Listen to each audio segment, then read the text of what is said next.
Kalau bisa 15 menit sebelumnya, ya, itu maksudnya apa? Jangan sampai ketika pas submit, ternyata ini sudah di-cut, ya. Ini sudah di-cut dan ternyata itunya sudah bisa submit.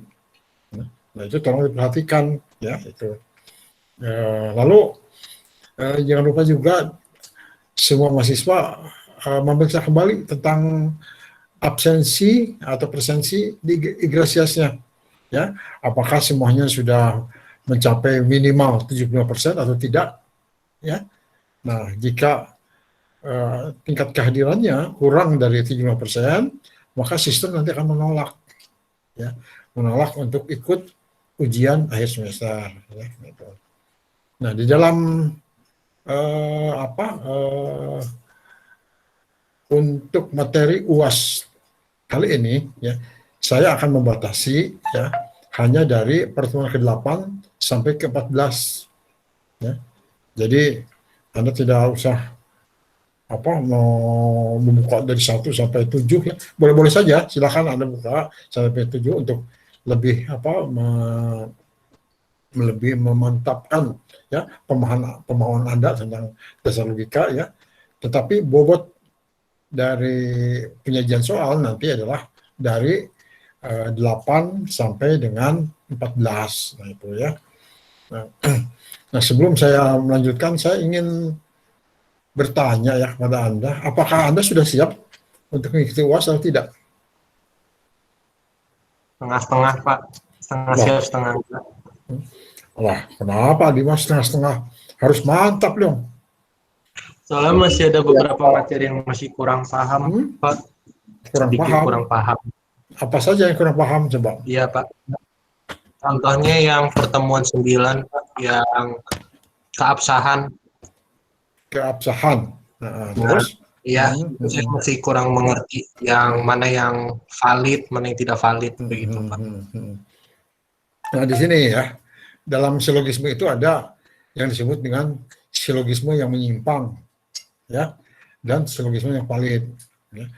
Silogisme yang valid itu adalah silogisme yang sesuai dengan tata aturan, ya, tata aturan, ya, sehingga dalam penyampaiannya itu, ya, tidak acak-acakan gitu, ya.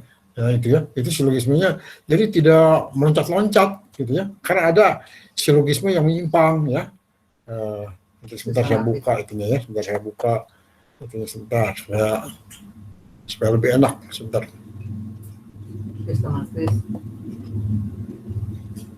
Keabsahan, ya.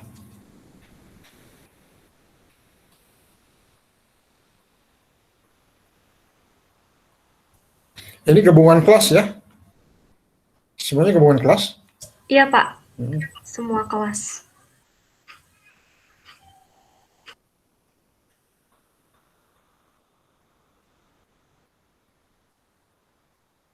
Keabsahan.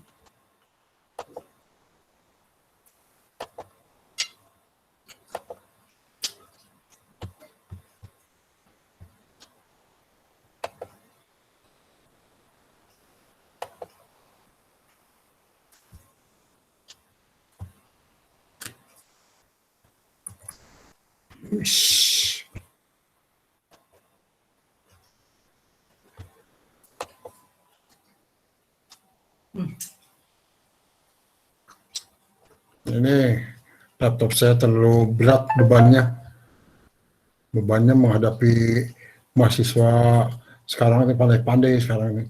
Jadi laptopnya ketakutan, susah itunya dibukanya.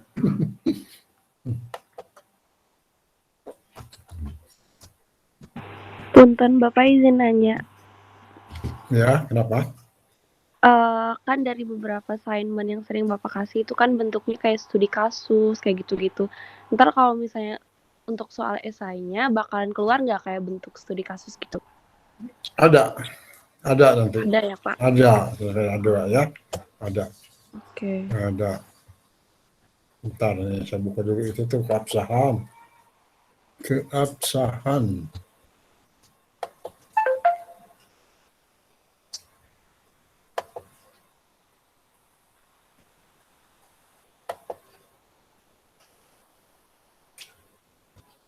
Ini Papua jam berapa sekarang, Karti? Udah tengah malam Saya kali ya? nggak di Papua, Mas, sekarang udah di Jawa. Oh, di Jawa sekarang. Iya. Kalau Angling? Papua Angling sekarang masih. setengah 10, Pak. Jam 10. Wih, masih Iya. udah malam ya. Ini udah bisa itunya? Siapa? Sudah bisa akses internetnya di Papua? Sudah, Pak. Udah Jayapura? semingguan lebih. Sudah semingguan lebih.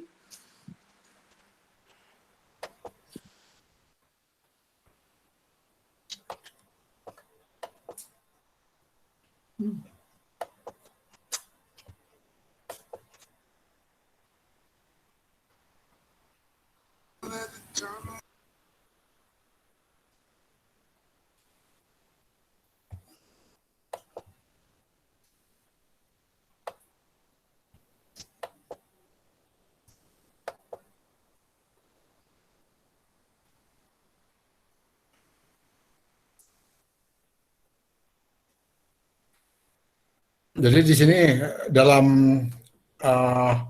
menarik kesimpulan tentang keabsahan dari argumen itu ya, itu adalah dengan melihat ya bukan dari isinya ya, dari pernyataannya, tetapi bentuknya ya, dari bentuk-bentuk logika ya, dari argumen yang disajikan ya. Nah, sebagai contoh misalkan ini adalah dari apa ya, dari Susan L. Tobing nih ya, ini dikatakan begini, Susan L. Tobing mengatakan ya, seorang sarjana ingin menentukan apakah suatu hipotesis benar atau salah ya. Nah, yang dimaksud hipotesis adalah suatu pernyataan yang berbentuk jika begini maka begitu ya. Contohnya, jika cahaya memiliki velumitas tertentu, maka cahaya dari berbagai bintang akan mencapai kita setelah lewat waktu tertentu yang berbeda-beda, tergantung pada jarak antara bintang-bintang tersebut dengan bumi. Nah, risiko dari hipotesis itu dapat dideduksikan dan jika mungkin dilakukan percobaan. Ya. Nah, jika konsepsi baik deduksi itu salah, maka tidak ada alasan untuk menerima hipotesis itu benar. Nah, di sini ada penekanan ya. Jika konsekuensi hasil deduksi itu salah, ya, maka tidak ada alasan untuk menerima hipotesis benar. Tapi sebaliknya, jika konsekuensi itu terbukti benar, maka ada alasan untuk menduga bahwa hipotesis itu benar. Ini adalah diambil dari pernyataan Susan L. Tobing. Ya.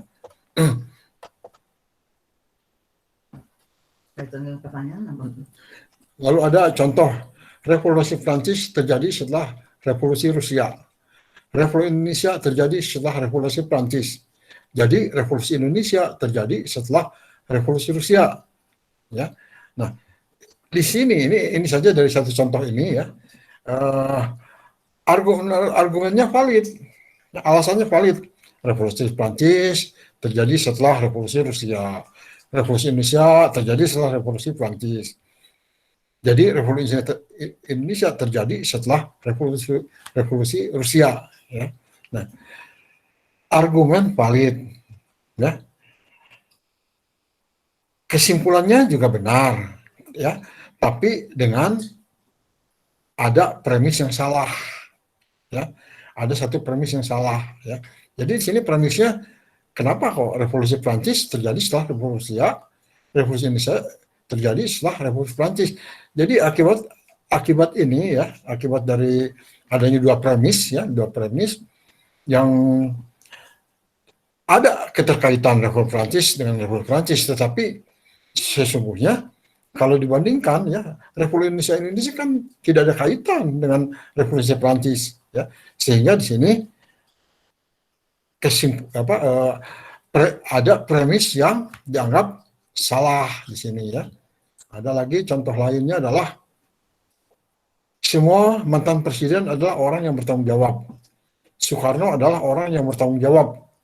Jadi Soekarno adalah mantan presiden. Nah, contoh yang barusan ya, argumennya tidak valid ya. argumennya. Semua mantan presiden adalah orang yang bertanggung jawab. Soekarno adalah orang yang bertanggung jawab. Itu argumen, ya. Tetapi apakah itu bisa valid? Ya. Nah, walaupun pernyataannya benar, ya. Pernyataannya benar, cuma argumennya dianggap tidak valid, gitu ya. Ini barangkali secara garis besar ya dari keabsahan, ya. Hilang nih gambarnya kemana nih? Oh ini. Bapak mohon maaf, apa mungkin bisa dibantu share screen untuk materinya? Materinya Dari ya. lecture note atau gimana Pak? Sebentar. Lecture note Up. apakah sama?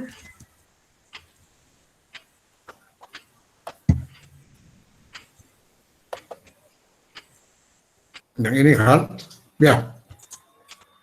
Udah kelihatan, udah muncul? Oh, sudah Pak. Sudah, Pak.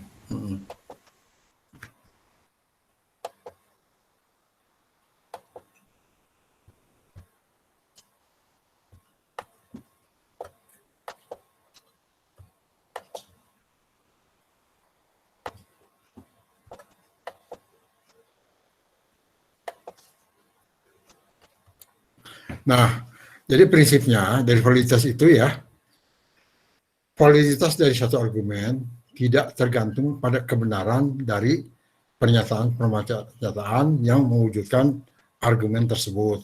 Nah, ini adalah merupakan hukumnya ya, kaidah dari validitas atau keabsahan ya. Jadi keabsahan dari suatu argumen ya tidak tergantung pada kebenaran dari isi ya, dari isi atau apa namanya dari isi pernyataan atau ya isi pernyataan ya, dari isi atau dari premis ya yang mewujudkan argumen tersebut ya. Nah, ini kan contohnya nih ya. Tuhan adalah cinta ya. Cinta adalah buta ya. Jadi Tuhan adalah buta ya. Pada contoh di sini ya, argumennya tidak valid dan kesimpulannya salah ya. Di sini Tuhan adalah cinta, benar tidak? Coba Abdi Mas, Tuhan adalah cinta, benar tidak ini? Kita resapi, kita itukan. Tuhan adalah cinta, benar tidak? Salah Pak. Ya? Tuhan adalah yang maha tahu, ya misalkan itu, yang maha kuasa itu mungkin betul. Tapi kalau Tuhan adalah cinta ini argumennya kan tidak valid, ya. Nah, kemudian cinta adalah buta, betul tidak? Cinta adalah buta. Itu kan hanya ungkapan kiasan, ya. Cinta itu adalah buta, gitu ya. Nah itu kan hanya ungkapan kiasan. Tetapi argumen ini adalah tidak benar. Ya, nah, apalagi ada kesimpulan karena premisnya ada dihubungkan ya oleh ada medium ya, medium itu dengan buta ya. Tuhan adalah cinta, kemudian cinta adalah buta, itu dengan medium cinta ya. Tapi di sini pada akhirnya memunculkan kesimpulan yang salah. Jadi Tuhan adalah buta, kan sudah jangan jauh ya. Nah ini adalah akibat dari argumen yang tidak valid ya, dan kesimpulannya salah. Ya. Lalu ada contoh yang kedua nih. Nah pada contoh ini semua pernyataannya ya premis dan kesimpulannya benar, tapi argumennya tidak valid. Ya. Semua orang sopan adalah peramah. Ya. Beberapa petenis adalah bukan orang sopan. Ya. Beberapa petenis adalah bukan orang sopan. Jadi beberapa petenis adalah bukan peramah. Ya. Ini dari kesimpulan bisa saja ya muncul. Jadi beberapa petenis adalah bukan peramah. Itu memang betul ya, bisa ya. Jadi tidak semua petenis itu adalah ramah ya, tapi ada yang tidak ramah gitu ya. Ini mungkin ya. Nah, tapi argumen-argumennya ya, disebutkan bahwa semua orang adalah peramah. Ya. Kemudian beberapa petenis adalah bukan orang sopan. Dari beberapa orang petenis adalah bukan orang sopan saja, ini sudah menggambarkan hal-hal yang kurang pas gitu ya, kurang tepat. Nah ini barangkali contoh-contoh ya dari validitas sebuah argumen gitu ya. Ini. Anda bisa apa namanya coba dibuka lagi ya, dicari gitu ya dari alasan-alasan itu. Ya, itu barangkali ya, apa Dimas? Yang lainnya barangkali ada yang pertanyaan lain? Ayo Pak, makasih Pak. Untuk teman-teman yang lain yang mau bertanya, persilakan. Nanti saya akan balik bertanya ya, boleh? Supaya saya akan menggali ya kemampuan Anda untuk bisa menangkap ya. Ya, Christine, ya Doni, ya. Iya Pak. Boleh ya. Coba di antara Anda ada yang masih ingat nggak silogisme? Ada beberapa macam silogisme. Ya, ada beberapa macam silogisme. Ya, ada yang apa namanya konsekuensi antecedennya, ya, mendahului gitu ya. Ini ada beberapa. Sebentar saya buka dulu.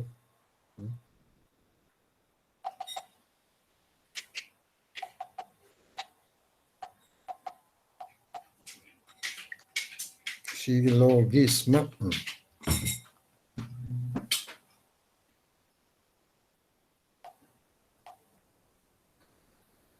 Ada beberapa macam silogisme, misalnya ada yang premisnya mengakui bagian antecedent. Ya, coba ambil contoh, barangkali ada yang bisa. Ya, yang premisnya mengakui bagian antecedent. Ya, yang premis minornya mengakui antecedent. Aditya Fotona, barangkali Anda masih ingat? Gimana Pak? Putus-putus di saya Pak. Coba sekarang. Terdengar nggak? Suara saya terdengar nggak? Gimana Pak? Nah, terdengar ya. Coba ya, saya ingin melempar pertanyaan ya. Masih ingat nggak? Ada silogisme, ya, hipotesis ya, yang premis minornya mengakui bagian antecedent ya. Mengerti nggak apa yang dimaksud dengan antecedent? Masih bingung, Pak. Antecedent, ya. Antecedent itu ya adalah proposisi ya yang ditempatkan ya di bagian depan. Ya. Kalau dalam hipotesis ya itu ada kalimat misalkan begini. Jika saya salah ya, jika saya salah maka saya bersedia dihukum. Nah, itu kan hipotesis ya. Jadi ada sebuah persyaratan. Jika saya salah, ya, jika saya salah, maka saya bersedia dihukum. Ya. Yang dimaksud antecedent di sini, ya, adalah yang mengawali, ya, kalimat kata-kata yang mengawali sebelum muncul konsekuensi. Ya, konsekuensinya apa? Yang konsekuensinya? Konsekuensinya itu adalah sebagai akibat, ya, sebagai akibat dari perbuatan yang telah diungkapkan sebelumnya. Ya, kan dalam hukum kausalisis itu kan ada sebab dan akibat, ada penyebab dan ada akibat. Nah, akibat ini adalah disebut dengan konsekuensi. Jadi di sini yang disebut dengan antecedent di sini adalah jika saya salah. Ya, jika saya salah itu, ya, itu adalah menyatakan antecedent. Ya. Konsekuensinya apa? Konsekuensinya adalah, ya, maka saya siap dihukum. Bisa ditangkap kalimat antecedent dan kalimat konsekuensi. Bisa ditangkap nggak? Bisa Pak. Jadi kalau antecedent itu kayak jika, kalau misalnya konsekuensi itu kayak maka gitu. kalimat yang mengikuti mengikuti apa? Mengikuti jika jika jika hujan turun, saya tidak jadi pergi, ya kan? Jadi ada kalimat jika, ada kalimat apa? Jika hujan turun, itu namanya hujan antecedent, ya. Maka, nah, ada lagi kalimat pengikut turutannya, saya tidak pergi, ya. Bisa paham? Bisa, Pak. Ada penyebab, ya, ada akibat, ya. Kalimat-kalimat yang disimpan dari kalimat penyebab, ya, itu adalah antecedent, ya. Kemudian kalimat-kalimat yang menjadi akibat, ya, itu adalah kalimat konsekuensi. Nah, di sini saya menanyakan, ya, ada silogisme hipotesis yang premis minornya mengakui bagian antecedent. Kita kan pernah belajar. Coba. Mau nyoba, Pak? Hmm? Jika hari ini, bentar, saya lupa. Kalau jika hari ini tidak ada perkuliahan, maka saya ke perpustakaan. Bisa, itu sebuah contoh. Bisa. Barusan saya Pak Dimas ya? Iya, Pak. Nah, sok yang lain.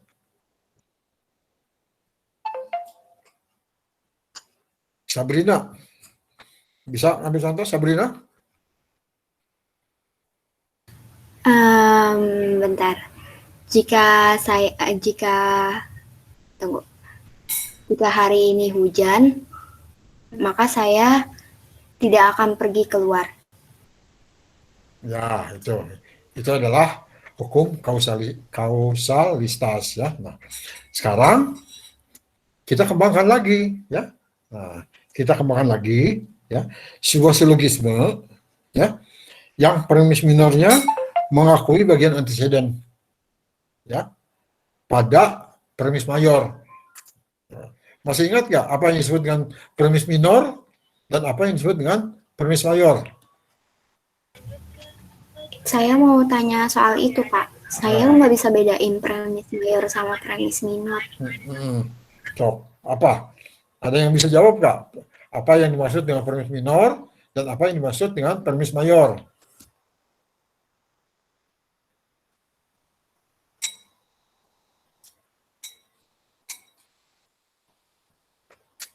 Saya mau jawab, Pak. Ayo, Jason, ya. Yang saya tahu kalau premis mayor itu kalimat antecedentnya itu, Pak. Kalau premis minor itu udah masuk ke kalimat konsekuensi. Kalau salah koreksi ya, Pak. Jadi gini, kalau premis mayor, ya, itu lebih bersifat universal, lebih bersifat umum, ya. Kalau premis minor itu ditarik ke hal yang lebih khusus, ya. Nah, sebagai contoh adalah begini: jika kondisi cuaca hujan, ya, saya naik mobil, ya. Jadi ini menunjukkan premis mayor. Kenapa premis mayor? Ya, karena jika kondisi cuaca hujan, ya, nah itu kondisi cuaca hujan itu lebih bersifat umum, ya. Saya naik mobil. Nah, sekarang ditarik dengan premis minor, ya. Premis minornya sekarang kondisi cuaca hujan. Jadi di situ tidak disebutkan, ya, ada sekarang cuaca hujan saya naik mobil, tidak, ya. Tapi diambil, ya, salah satu bagian, ya, dari kalimat itu yang lebih khusus, ya. Sekarang jika kondisi cuaca hujan, ya, saya naik mobil, ya. Sekarang kondisi cuaca hujan. Nah, sekarang kondisi cuaca hujan itu, ya, itu adalah merupakan bagian, ya, bagian dari premis mayor, ya, tetapi lebih diberlakukan secara khusus dalam kondisi yang kondisi yang existing, ya, kondisi yang terjadi saat ini. Itu disebut premis minor, ya. Nah, kemudian akhirnya ditarik sebuah kesimpulan, ya.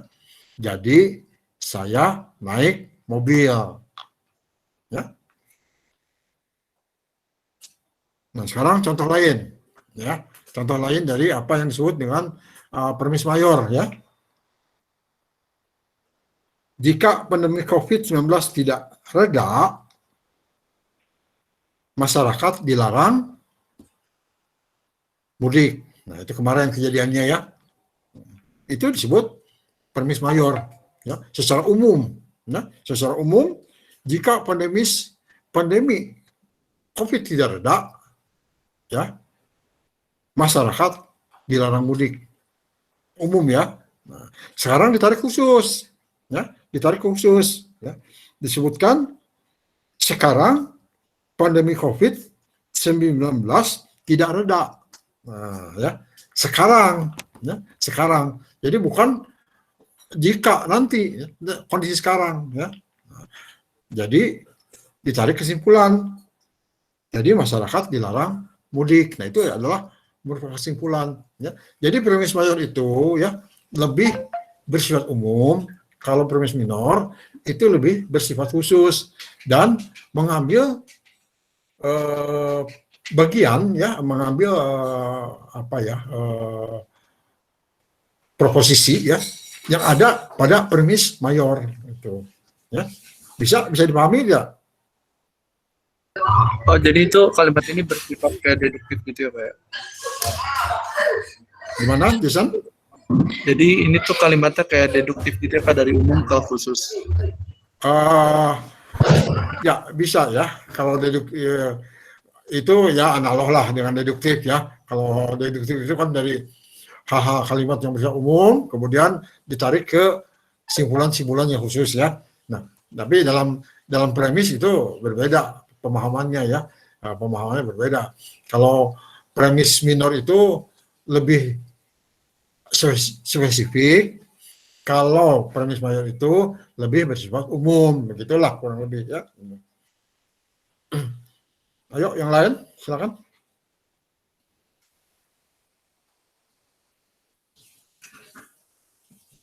Ayo, Karti.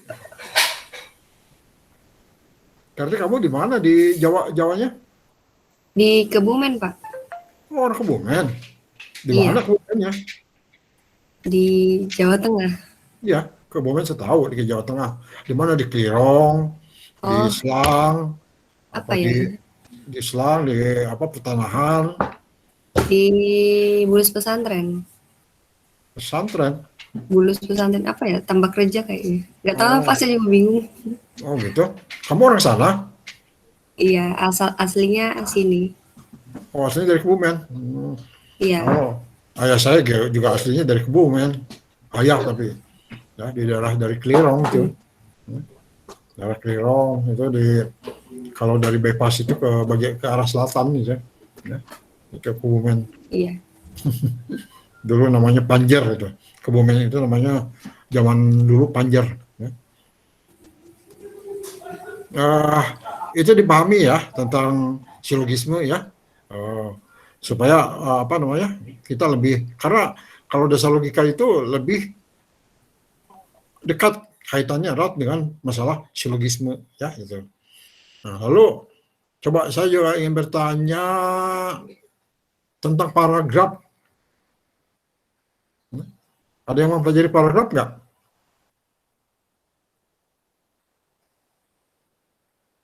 Paragraf kemarin saya sudah sajikan, ya.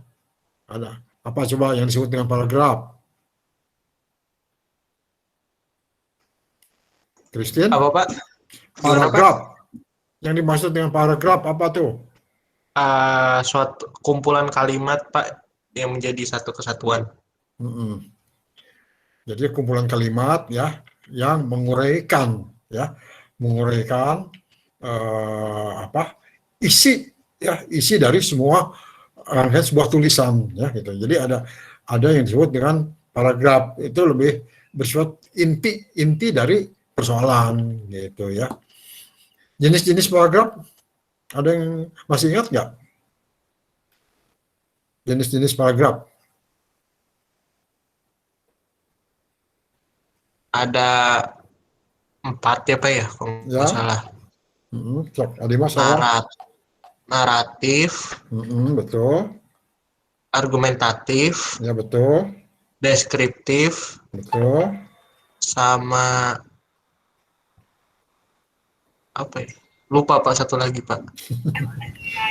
Sok, yang lain siapa yang masih ingat? Persuasi. Yo, sok, paragraf apa? Deklaratif bukan, Pak? Ya, sama bisa. ekspositoris, Pak. Ya. Jadi paragraf itu ada yang disebut paragraf naratif, ya. Ada yang deskriptif, ya. Ada yang ekspositoris dan ada yang argumentatif. Kalau dilihat dari teknik pemaparannya, ya. Kalau dari teknik pemaparannya. Nah, kalau dilihat dari segi apa? Dari segi letak kalimat, ya, ada yang bersifat deduktif dan ada yang bersifat induktif. Nah, itu ya. Jadi apa namanya? Tergantung kita melihat, ya, melihatnya dari sisi mana? Dari sisi letakkah atau dari lihat teknik pemaparannya. Ya. Coba yang bisa menjawab tentang apa yang dimaksud dengan paragraf deskriptif.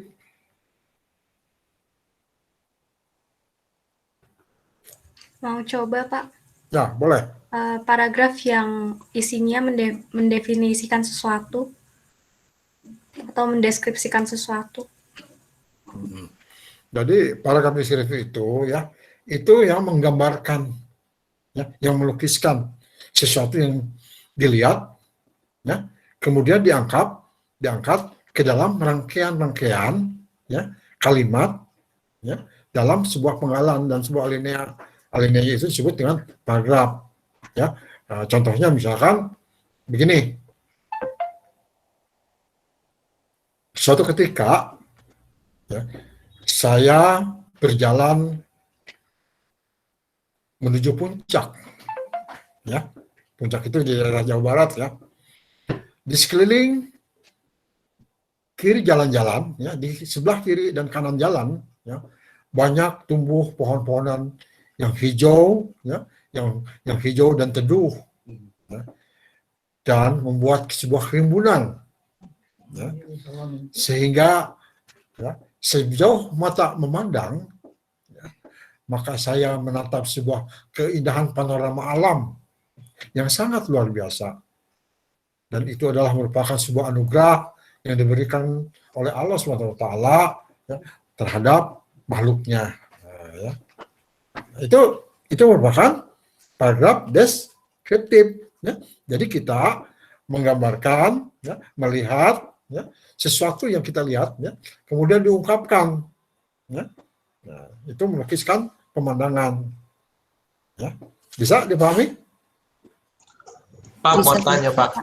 Ya, boleh. Bedanya antara deskriptif sama eksploratif apa? Eksploratif apa Pak? Ekspositoris. Ekspositoris.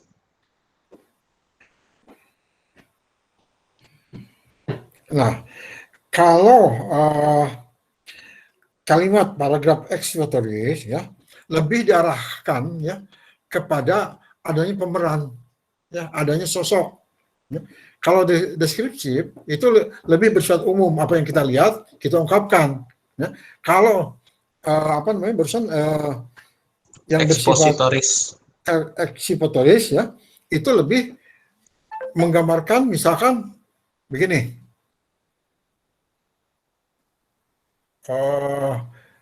seorang putra bangsa, ya, namanya adalah Pangeran Diponegoro. Nah, itu kita angkat, ya, sosok nama Diponegoronya, ya. Beliau adalah seorang pangeran, ya, seorang bangsawan yang memiliki cita-cita yang luar biasa, ya, memiliki semangat patriotisme, ya, dan berjuang ya, untuk mempertahankan eksistensi dan kredibilitas bangsanya dari orang-orang kulit putih yang akan melakukan penjajahan di atas tanah leluhurnya. Nah, itu lebih diarahkan ke apa namanya, ke sosoknya. Ya. Kemudian nanti dibuka itu, ya, siapa Diponegoro, ya, bagaimana kiprahnya, ya, itu nanti akan ada rangkaian kalimat, ya, rangkaian cerita, ya, rangkaian cerita, ya, dan bagaimana proses perjuangannya, ya, bagaimana pendapat-pendapat dari para pengikutnya, ya, bagaimana kontribusinya terhadap perjuangan bangsa. Nah, itu disebut expositoris. Jadi digali, ya, itu digali, ya, tentang keberadaannya itu, tentang keberadaan sosok itu, ya.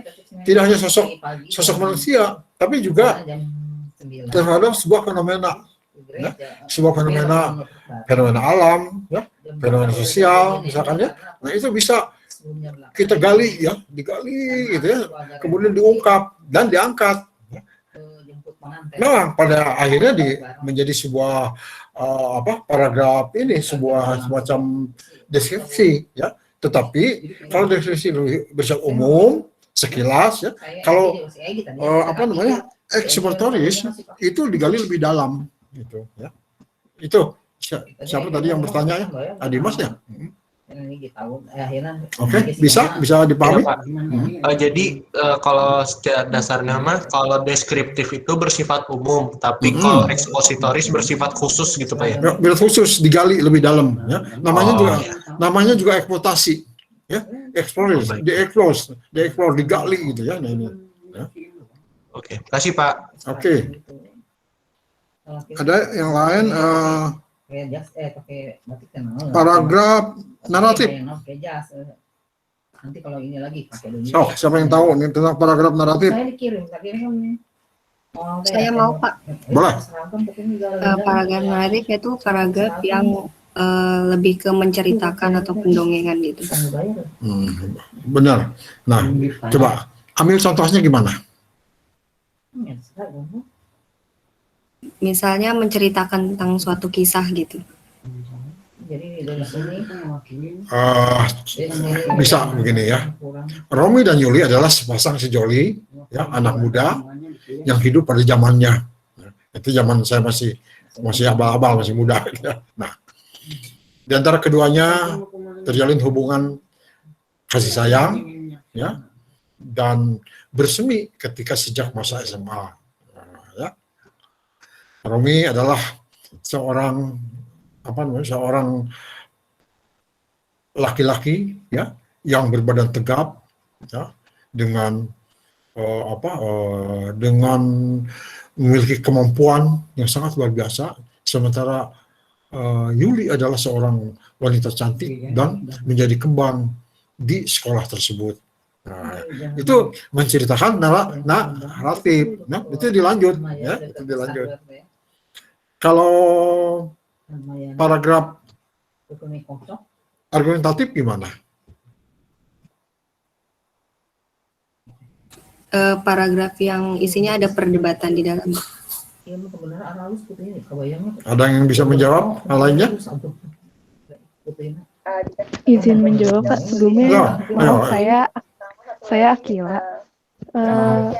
Dari paragraf argumentatif itu cenderung bersifat persuasif, jadi bersifat membujuk, mengimbau, menyarankan gitu Pak. Ya, betul. Coba gimana? Nah, coba sepintas bikin contohnya.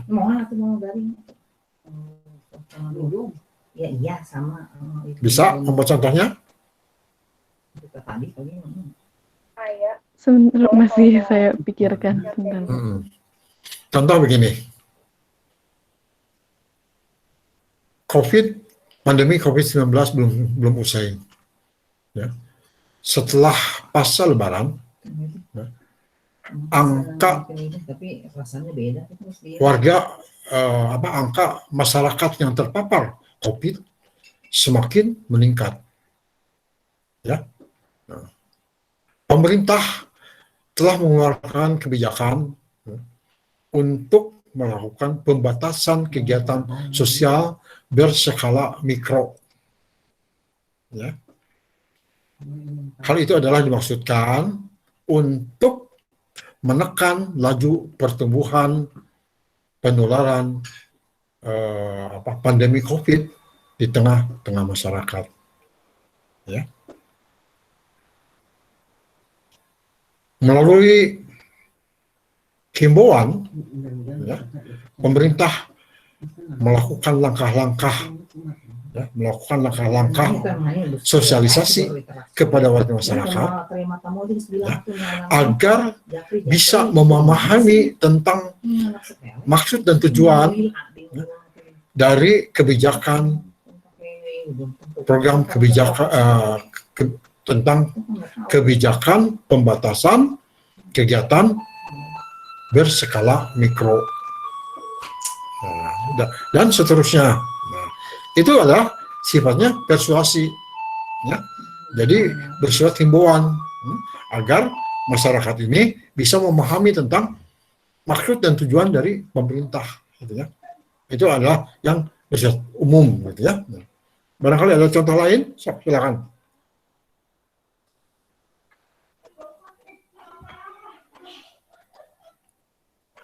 Yuk, yang lainnya. Saiful, kamu biasanya banyak nih. Saiful. Enggak, Pak. Harus baca lagi. Harus baca lagi. Iya. Itu banyak ya.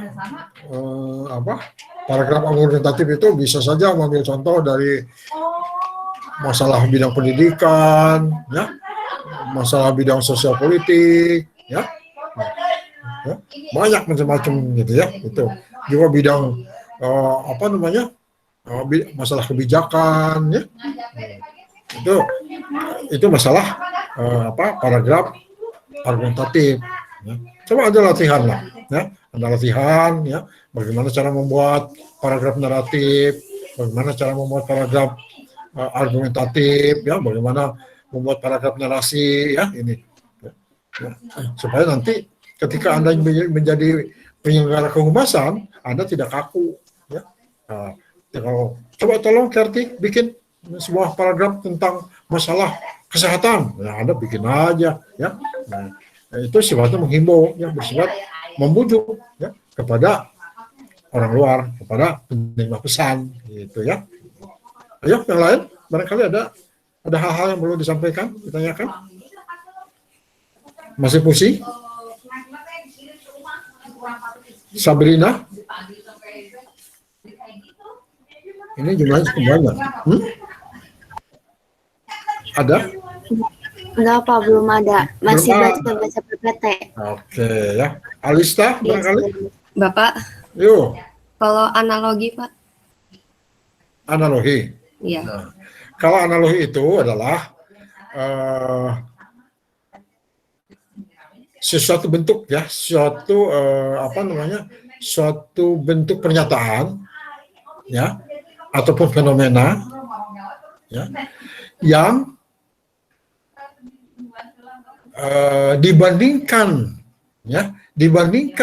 dengan fenomena lainnya, ya, dicari kesamaannya, ya. Jadi contohnya adalah seperti begini. Peristiwa yang terjadi pada saat ini, peristiwa politik yang terjadi pada saat ini, analog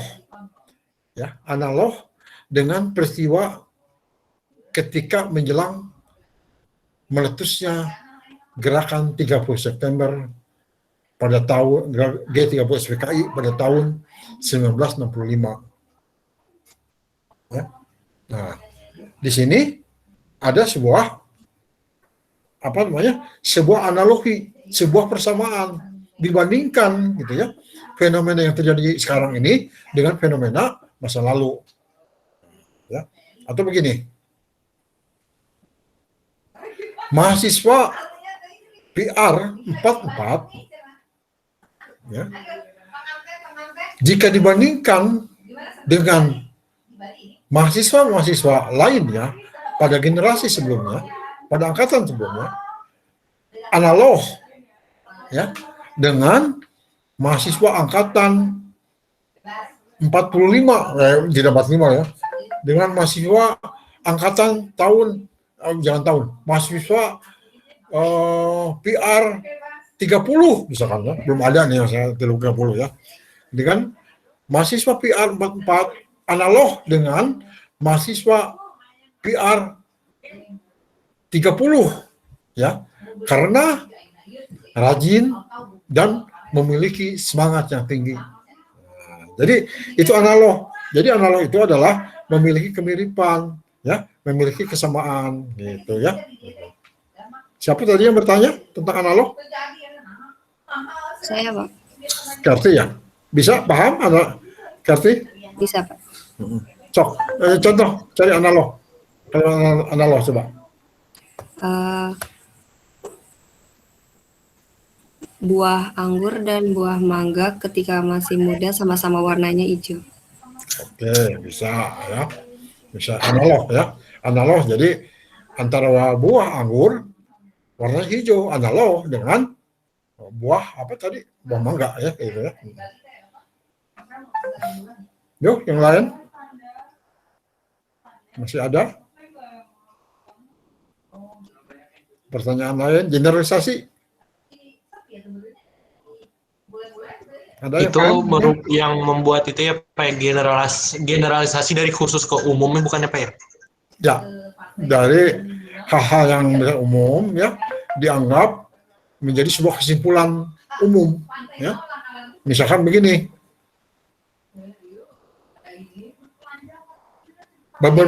beberapa warga ya, di desa Kertapura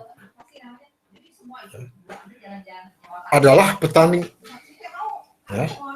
Maka semua warga desa Kertapura mereka adalah mata pencariannya sebagai petani. Nah, itu namanya generalisasi. Jadi mengambil contoh ya dari beberapa unsur, beberapa sampel ya digeneralisir. Jadi dijadikan seolah semua ya, semuanya sama. Nah, itu namanya generalisasi. Ya. Bisa dipahami? Bisa Pak. Bisa. Apalagi, yo. Kalau induktif Pak, sebaliknya ya Pak? Kalau induktif ya, itu adalah penarikan dari hal-hal yang tadinya sudah diketahui secara umum ya, kemudian ditarik menjadi hal-hal yang lebih bersifat khusus, bersifat spesifik ya. Misalkan sekarang begini,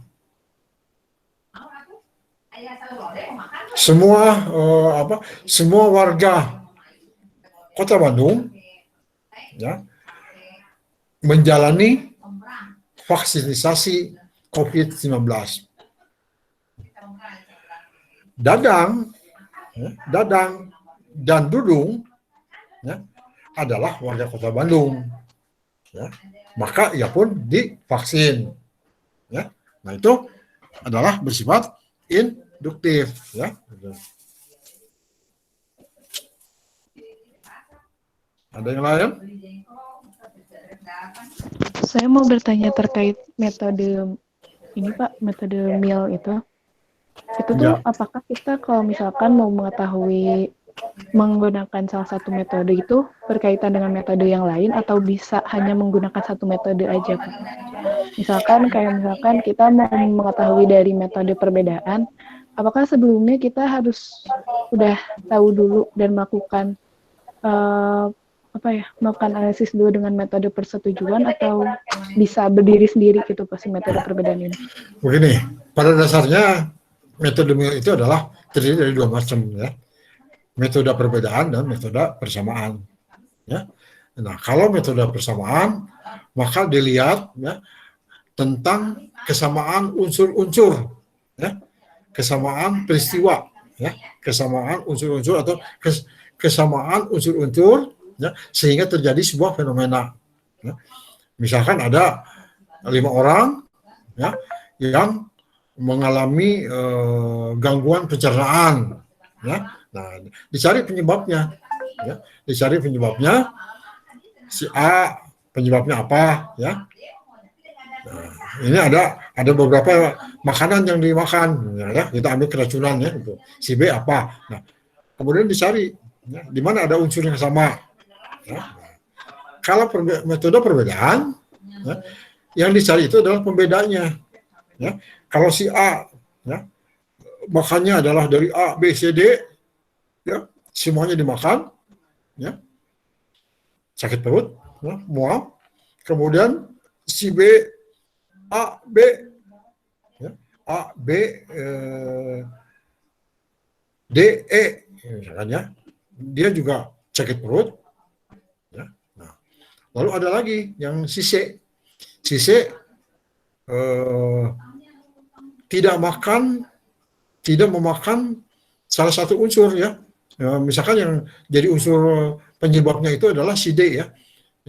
Si C, ya, si Charlie, ya, si Charlie memakan A, B, C, E. Nah, ya, di sini ada pembeda, ya. Dia tidak makan D, dia tidak sakit perut. Nah, jadi di sini adalah merupakan dilihat dari perbedaan. Nah, dari kedua unsur ini, ya, itu bisa, ya, menjadi metode gabungan, ya, antara metode persamaan atau persetujuan dengan metode perbedaan, ya. Nah, dalam metode gabungan ini, ya, itu dicari, ya, di mana titik letaknya pada metode perbedaan, di mana letaknya pada posisi metode persamaan, ya. Ternyata ada di C. Ya, nah ini akhirnya dapat disimpulkan bahwa unsur C lah yang menyebabkan. Itu, ya. Jadi memang pada dasarnya awalnya itu adalah dari dua, ya, dari persamaan dan perbedaan. Itu begitu, ya. Siapa Iftikhar Hakim? Saya Akila, Pak. Akila? Akun saudara. Iya, betul. Oh, makanya saya agak asing ini, ya. Akila, ya. Iya, Pak. Saya mau tanya lagi, kalau boleh. Ini kan metode residu itu kan dia menghilangkan hal-hal yang tidak berpengaruh, ya, Pak, ya. Nah, itu kalau misalkan kita mau tahu itu berpengaruh atau enggaknya, berarti kita harus melakukan metode yang dua itu sebelumnya atau nggak usah? Sebaiknya saya begitu. Tahu dari mana? Jadi sebaiknya memang dari tidak ini. Karena kan titik makalnya itu dari dua metode yang tadi itu, ya, persetujuan dan persamaan, ya. Sehingga kita bisa membuang itu, ya, dibuang tuh yang tidak punya relevansi, tidak punya hubungan, keterkaitan dibuang, sehingga tinggal sisanya itu, ya. Oke, Aquila. Baik, Pak. Dapat dipahami. Baik, pahami. Terima kasih. Ayo, yang lain. Siapa yang kemarin tidak ikut debat?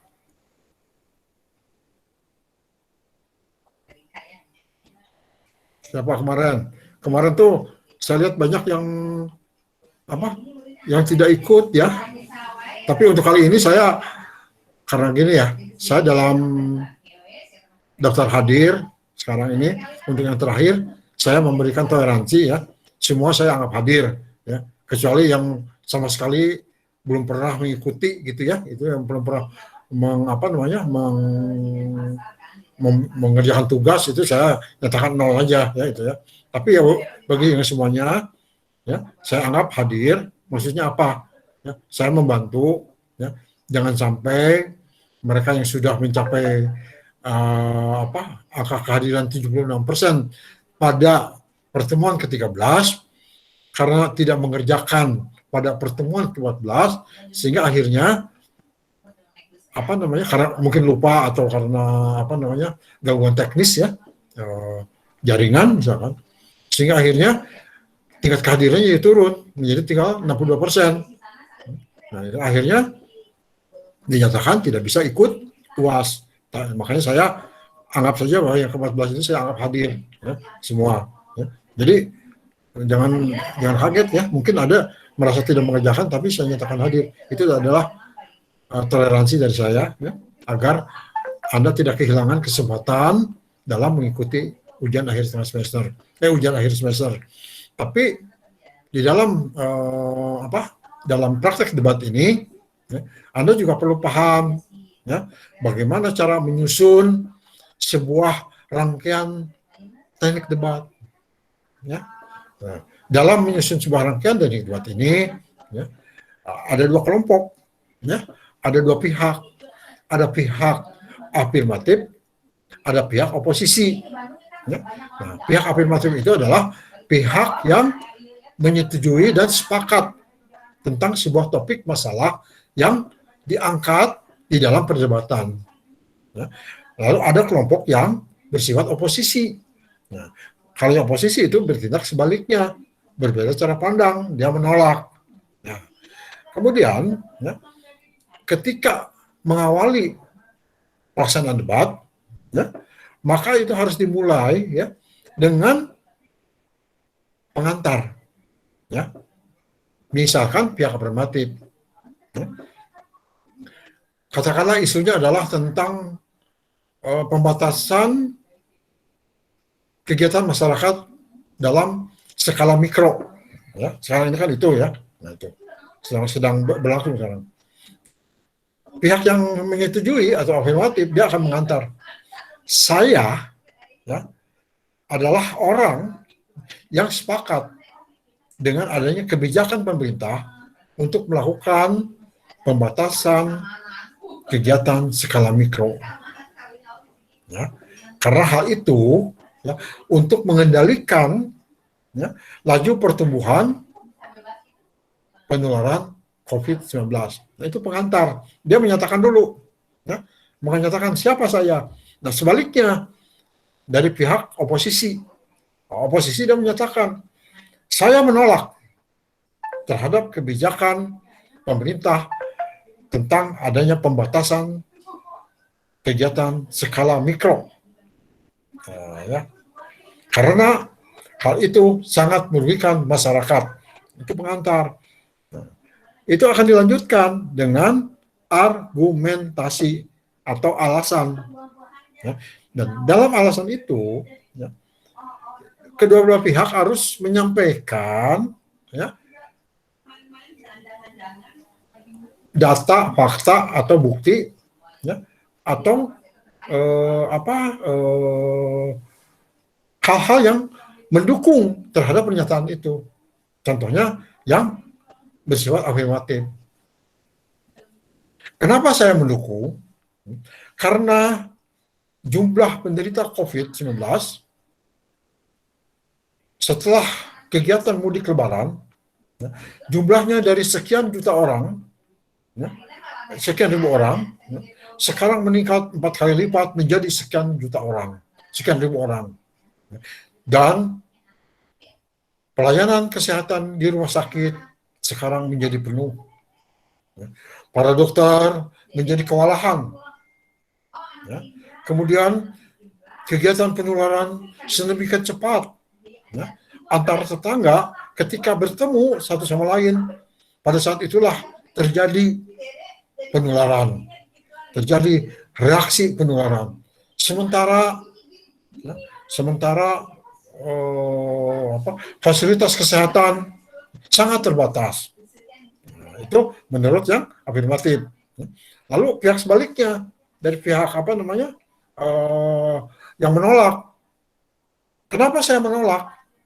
Ya, karena hal itu mengganggu kegiatan sendi-sendi kehidupan masyarakat. Mereka yang hendak bekerja sekarang tidak bisa pergi. Kemudian kegiatan ekonomi menjadi terganggu.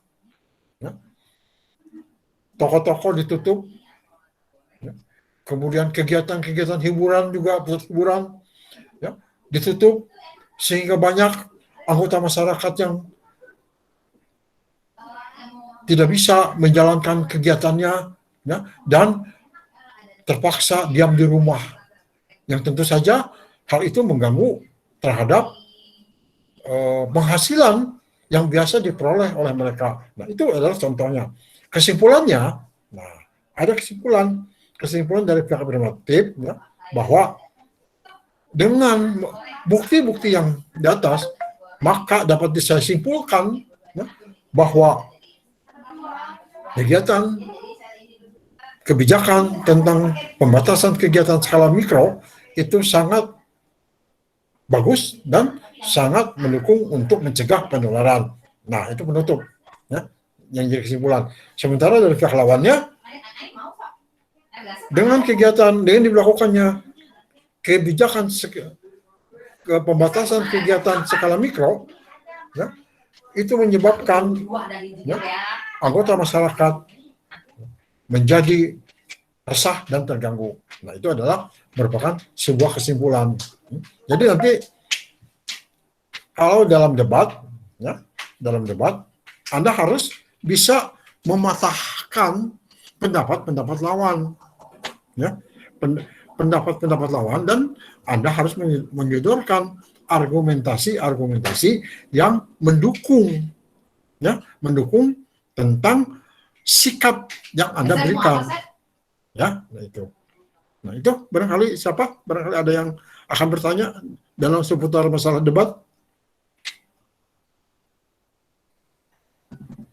Alisa Arlini? Iya, Pak. Ya? Ada pertanyaan? Sampai sekarang saya masih bisa. Belum ya. Atika, yang dari Makassar ini. Ya, Pak. Ada pertanyaan, Atika? Sampai sekarang belum ada, Pak. Belum ada. Gimana Makassar? Kondisi COVID sekarang? Saya udah nggak di Makassar, Pak. Oh, di mana sekarang? Sekarang di Bekasi. Oh, di Bekasi. Ya. Oh, gitu. Oh, ya. Oh, kamu sebenarnya aslinya orang mana? Orang Makassar, Pak. Orang Makassar, ya. Tapi namanya Atika. Ya. Atika itu nama orang Sunda ini. Ya. Itu. Ya. Siapa lagi? Aska, Raihan Mahesa, yang memiliki pengalaman nih, Aska. Ayo, Aska, gimana? Iya, Pak. Ya, ada pertanyaan atau ada pendapat tentang debat? Tidak ada, Pak. Tidak ada, ya. Aska pernah mengalami ya, kamu ya, mengalami kejadian yang tidak enak itu ya. Benar nggak, Aska? Betul, Pak. Semester kemarin. Gimana tuh ceritanya, kamu gimana? Terasanya gimana? Ini, share buat teman-teman. Saya percuma berdebat dengan seseorang yang mempunyai power yang besar, jadi saya percuma juga sih, Pak, mau debat gimana juga tetap kalah juga sayangnya. Apa tuh? Temanya apa? Saya tuh kan pada semester awal tuh terkena COVID, habis itu nggak ngikutin berapa kali ya, semua dosen mewajarkan gitu, Pak, tetapi satu dosen ini ya nggak mengisi nilai gitu, Pak. Jadi saya mau melakukan perbaikan, dianya tidak menjawab WhatsApp saya. Jadi ya gimana? Saya udah berusaha debat sama itu juga minta ke Kaprodit, tapi tetap saja, Pak, nggak di itu juga. Jadi saya tetap ngulang tahun semester depan. Ada mediator nggak? Ada mediatornya nggak? Ada, Pak. Ada Pak Sufian. Ada banyak sih, Pak. Ya itu seharusnya kalau menghadapi kasus-kasus macam itu ya, kita juga harus bijak ya, karena persoalannya itu adalah persoalan force majeure ya, kejadian yang tidak diduga, yang tidak dikehendaki kan ya. Jadi bukan karena kemalasan atau kelalaian ya. Kalau yang namanya orang musibah ya, orang kena musibah misalkan harus mengerjakan sesuatu yang di luar jangkauannya, di luar kemampuannya ya. Ini juga harus bijak ya. Kalau saya gimana waktu itu? Kamu diberikan nilai nggak oleh saya? Diberikan, Pak. Ya, saya diberikan nilai, tapi nilainya dikurangin soalnya saya ngumpulinnya telat sih, Pak. Ya, itu wajar ya. Artinya proporsional ya. Saya harus berlaku adil juga ya terhadap mahasiswa lainnya yang secara kebetulan mereka rajin dari A sampai Z, ya. Nah, kamu kan datang misalkan di pertemuan kelima, jadi 1, 2, 3 enggak kan, jadi ya nilainya sedikit agak diberikan korting, ya bener nggak? Diberikan korting, diberikan diskon. Iya Pak, tapi ya Bapak masih mending Pak daripada dosen yang satu lagi ya sayanya. Gimana? Mata kuliah apa itu? Ada Pak. Ada. Ikuti aja lah, ya. Ikuti saja apa dia kebijakan yang dia tetapkan, ya. Jangan usah melawan, ya. Iya, Karena Pak. bagaimanapun juga kita kan sebagai objek penderita. Iya, saya penderita, tapi untung semester depan bukan dosennya bukan sama sih Pak. Untung dosennya semester depan mah nggak sama, jadi saya nggak menderita lagi Pak. Kasihan kamu di mana, di Kerawang? Di Bandung Pak. Di Bandung? Di mana tinggal di Bandung ya? Di Mengger Pak. Oh Mengger, dekat kok dari kampus. Iya Pak, nanti saya naik sepeda aja pulang pergi Pak. Ya naik sepeda lah supaya sehat ya. Sehat Pak. Asal. Kamu gimana sih ceritanya itu sampai kena tuh? Nggak tahu Pak. Emang ayah saya itu kerja pulang pergi Jakarta Bandung, apa Jakarta Serang Bandung sih, jadi nggak tahu kena di mana ya akhirnya ya gitulah Pak. Awal-awal saya juga kaget sih Pak, padahal cuman batuk kering doang udah aja. Tapi pas lama kesini jadi sering mencret. Oh ada mencretnya juga itu? Ada Pak. Tapi disertai dengan demam nggak? Kalau saya nggak ada demam Pak, jadi saya tuh batuk flu, udah aja. Tapi positif ya itu. Ya, saya juga ngeri juga sih karena positif Pak. Virusnya masuknya tuh 23 virus masuk ke badan saya. Itu yang saya juga apa?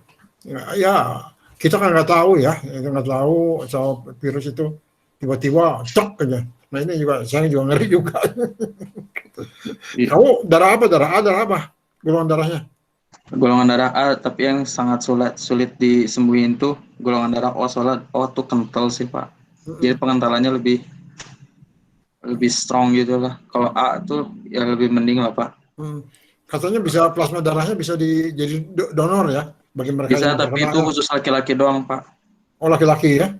Iya, kalau perempuan nggak bisa donor soalnya. Nggak tahu kenapa sih, tapi cuman yang laki-laki doang. Terus ada tenggak waktunya sih Pak, jadi plasma darahnya nanti berapa bulan jadi ngurangin gitu. Nggak selalu ada. Nah itu terima kasih Aska, itu adalah pengalaman yang di-share ke teman-teman ya. Jadi kita harus waspada ya menghadapi penyakit yang tidak jelas ini, apa virusnya nggak kelihatan ya, itunya apa namanya, penyebarannya di mana, ketemunya di mana, kita tidak tahu gitu ya. Padahal selama ini juga kita berupaya untuk apa melakukan protokol kesehatan ya, tiba-tiba kena. Ini memang agak aneh ya. Ini kalau saya sih menyebutnya ini COVID ini kan datangnya dari daratan Cina, dari negara komunis nih ya. Itu saya sekarang membuat sebuah istilah baru ya. COVID itu singkatan dari komunis virus for deadly ya, dia apa deadly ya. Jadi apa virus komunis yang membunuh gitu ya. Ini istilah saya sih. Ayo yang lain barangkali ada kaitan, ada apa pertanyaan lagi atau cukup barangkali? Jadi nanti ada 4 soal, ya, ada 4 soal, ya. Nah, 4 soal ini umumnya sudah kita bahas, ya. Umumnya kita bahas pada malam ini, ya. Umumnya kita bahas, ya. Dan saya harapkan Anda ya, harus bisa lebih baik nih. Sejumlah berapa orang nih? 62 orang 62 orang ya. 62 orang bisa menyimak tentang apa yang disampaikan tadi, ya. Nah, bisa menyimak, kemudian juga apa namanya, berlatihlah, ya, berlatih dari sejak sekarang, ya. Saya tidak langsung eksplisit, ya, bahwa ini akan keluar, karena itu nanti tidak diperkenankan, saya salah, gitu ya. Tapi kurang lebih seperti itulah apa yang kita bahas hari ini itu adalah merupakan yang harus menjadi titik perhatian dari Anda semua, gitu ya. Gitu. Barangkali ada hal lainnya yang masih ingin disampaikan atau ditanyakan? Apakah masih ada pertanyaan, teman-teman? Cukup, Pak. Cukup? Insya Allah cukup, Pak. Anda sudah siap? Insya Allah siap. Siap, ya, bagus ya. Kalista, apa Anda siap, Kalista? Mana Kalista?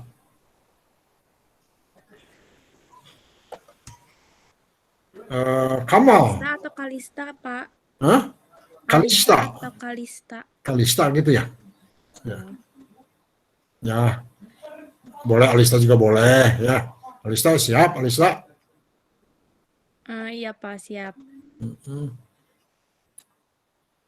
Siapa lagi nih? Saya Muhammad Didan, Mutia, Naila, Niki, Permata Adisti, Regina, Sita, Siva. Ini gabungan ya? Dari 1 sampai 5 ya? Ya, PR1 sampai PR5 ini? Iya, Pak, gabungan, Pak. Gabungan ya? Iya. Oke. Kalau itu coba ada yang namanya Muhammad Rafi ya? Di kelas ada 2 ya Muhammad Rafi itu, ada yang di 03, ada yang di 04. Iya Pak, betul Pak. Tapi yang di 04 itu jarang hadir ya? Saya kurang tahu juga Pak, emang iya jarang hadir. Yang Odading mengoleh itu, ya, yang apa itunya apa surahnya ini apa namanya emailnya Odading mengoleh itu siapa ya? Apa Raffi yang 04 atau 03 suka ketukar kan? Ya. Kurang tahu Pak saya Pak. Kalau ini Iksan hadir nggak Iksan?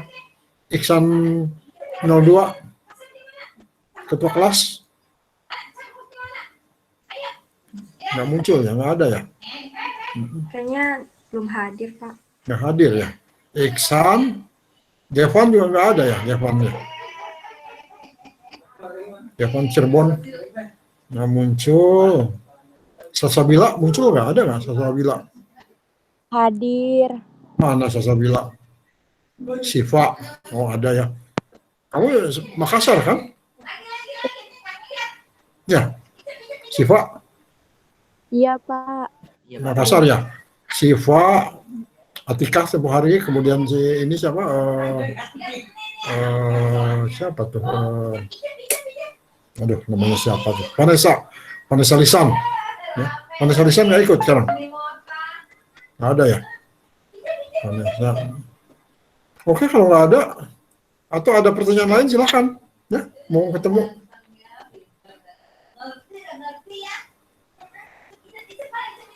Sudah ada pertanyaan? Cukup. Ya, Jason. Jason kayak ini.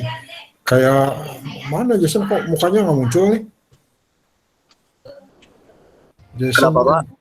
kok itunya nggak muncul mukanya? Oh, ini Jason. saya lagi di luar ini, Pak. Oh, di luar. Iya. Oh, ini dia. Yang mukanya seperti toge goreng ini. Toge goreng Pak Gebro. Masih ada tuh toge goreng Pak Gebro? Apa itu, Pak? Toge goreng Pak Gebro masih ada? Enggak? Pak, saya nggak tahu deh, Pak, itu. Nggak tahu. Mana itu? Iya. Saya suka. Banyak namanya, Pak, macam-macam. Macam ya, toge-toge goreng. Oke, kalau memang sudah nggak ada ya. Nanti kalau misalkan ada perkuliahan, apa namanya? Ada perkuliahan tatap muka, nanti kita ketemu ya. Anda tegur saya ya. Karena saya nggak ingat satu-satu nih mukanya ya. Nah, karena apa? Karena ketika perkuliahan jarang on cam kebanyakan ya. Yang on cam paling Adimas ya. Jason itu yang sering itu. Yang lain hanya namanya aja ya. Oke, kalau begitu ya, kalau memang tidak ada dan bisa dipahami ya, bisa ditangkap nggak apa yang saya sampaikan semuanya? Bisa, Pak. Sudah, Pak. Bisa Pak. Oke, terima kasih. kalau memang bisa ditangkap ya, dan mudah-mudahan Anda berhasil ya, dan harus berhasil ya dalam menghadapi UAS ini ya. Dan Pak, saya mau memastikan, Pak. Kenapa? Berarti kita untuk UAS dari materi keabsahan sampai materi debat ya, Pak? Ya, pokoknya dari materi nomor 8 ya, sampai ke 14. Silogisme, Mik. Ya, Oke. silogisme tuh. Kalau silogisme itu wajib tahu tuh ya, silogisme ya. Ini saja lah. Soalnya nggak susah kok, soalnya. Ya. Gampang-gampang aja soalnya. Cuma jawabannya yang susah. Iya, Jawabannya susah. Soalnya gampang. Jawabannya susah. Betul, Pak. Enggak, saya tidak akan mempersulit Anda. Ya. Ya, tidak mempersulit Anda. Yang penting Anda belajar, Anda tekun, ya, Anda dan apa namanya bisa menyampaikan esensinya, terutama ya, esensi dari pertanyaan, dari jawaban Anda. Saya tidak terlalu letak-letak atau terlalu kaku dalam mengambil penilaian ya. Misalkan dalam tata kalimatnya harus itu ya, ini nggak usah, inilah yang penting esensinya ya, itu saja ya. Saya kira demikian untuk pertemuan malam ini ya, dan mudah-mudahan kalian berhasil semuanya ya. Dan saya Baik, sebelum kita tutup mungkin bisa on cam dulu semuanya, kita foto bersama. Oke. Bagi yang memungkinkan untuk on cam. Ya, on cam. Iksan nih. Iksan udah beres ya itunya ya, tugas-tugas ya. Iksan itu ketua kelas 02 ya? Iya kan? Iksan ya? 02 ya? Iya Pak, 02.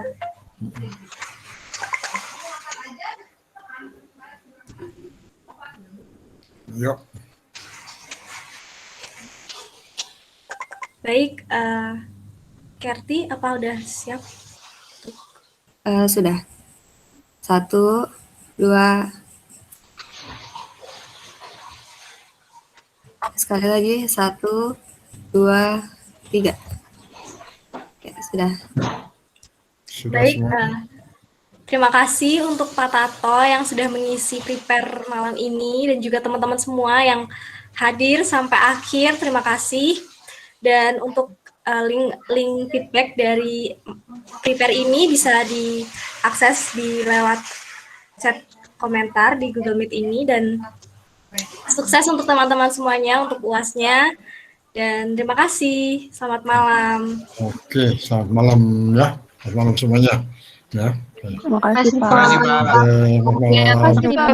Terima kasih, Pak. Terima kasih, Pak. Ya, salam sehat ya, salam sehat. Sehat, Pak. Oke.